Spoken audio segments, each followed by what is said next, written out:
अभी अभी ईरान ने तुर्की पर बैलिस्टिक मिसाइल से हमला कर दिया है और ये वर्ल्ड वॉर 3 की आहट है। ऐसा इसलिए क्योंकि तुर्की एक नाटो देश है और ईरान ने पहली बार नाटो देश की जमीन पर हमला किया है, क्योंकि अभी तक ईरान अमेरिका के सैन्य बेस पर हमला कर रहा था। इसके अलावा यूएई पर उसने हमला किया, सऊदी पर हमला किया, बहरीन, कतर, कुवैत पर हमला किया, लेकिन इनमें से कोई भी नाटो का देश नहीं था। हाँ, अमेरिका जरूर नाटो देश है, लेकिन उसकी जमीन पर हमला नहीं हुआ था। उसके एयरबेस जो कि अरब देशों में मौजूद हैं, वहां मिसाइल और ड्रोन से हमला हो रहा था। लेकिन यहां तो ईरान ने तुर्की की जमीन पर हमला किया है, उसके शहर पर हमला किया है। यह पहली बार है कि नाटो देश को सीधा किसी ने निशाना बनाया है, इसीलिए यह वर्ल्ड वॉर 3 की आहट से कम नहीं है। वहीं इस हमले की बात करें तो तुर्की के रक्षा मंत्रालय ने खुद इस हमले की पुष्टि करी है और कहा है कि हमारा एक बॉर्डर शहर है सीरिया की सीमा के साथ लगता हुआ, वहां अप्रोच कर रही थी एक ईरानी बैलिस्टिक मिसाइल, जिसके आते ही हमारे जो नाटो एयर डिफेंस सिस्टम थे वो एक्टिव हो गए और उन्होंने तुरंत ईरान की इस बैलिस्टिक मिसाइल को मारकर गिरा दिया। हालांकि ये मिसाइल फिर भी तुर्की की धरती पर गिरी, लेकिन किसी को जान माल का नुकसान नहीं हुआ। स्क्रीन पर आप देखिए, तुर्की की सरकार ने इस मिसाइल की एक इमेज भी जारी करी है, जिसमें आप देख सकते हैं मारकर गिराई गई मिसाइल का मलबा। लेकिन यकीन मानिए, अगर इस बैलिस्टिक मिसाइल को मारने में विफल हो जाता तुर्की का या नाटो का एयर डिफेंस सिस्टम, तो ऐसे में तुर्की के अंदर भारी जान माल का नुकसान होता, सैकड़ों लोग मारे जाते। ऐसा इसलिए क्योंकि तुर्की में अभी तक ईरानी हमलों का कोई खतरा नहीं देखा गया, ना ही ईरान ने कोई एग्रेसिव बयान भी दिया तुर्की के खिलाफ। ऐसे में वहां पर हाई अलर्ट जैसी चीज नहीं है, जिंदगी नॉर्मल तरीके से चल रही है, लोग अपने घरों से बाहर हैं। इसीलिए ये बैलिस्टिक मिसाइल अगर किसी शहर पर जाकर गिरती तो ज्यादा से ज्यादा लोग इसकी चपेट में आते और भारी नुकसान देखने को मिलता, और ऐसा होते ही तुर्की तुरंत इस युद्ध में कूद जाता। हालांकि फिलहाल तुर्की ने ईरान को वार्निंग दी है और कहा है कि आप हमें ऐसे निशाना मत बनाइए,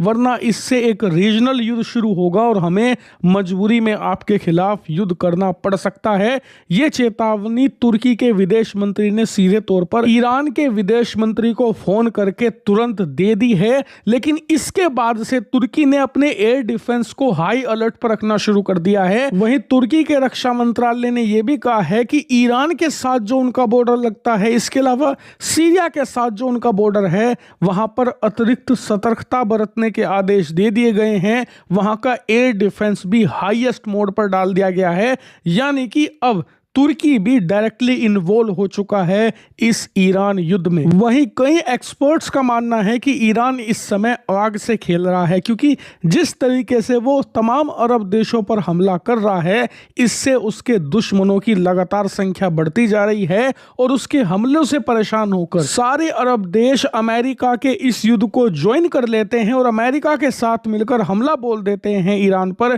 तो ईरान को लेने के देने पड़ जाएंगे। लेकिन मेरा पर्सनली मानना है कि यही ये सारे एक्सपर्ट गलत है।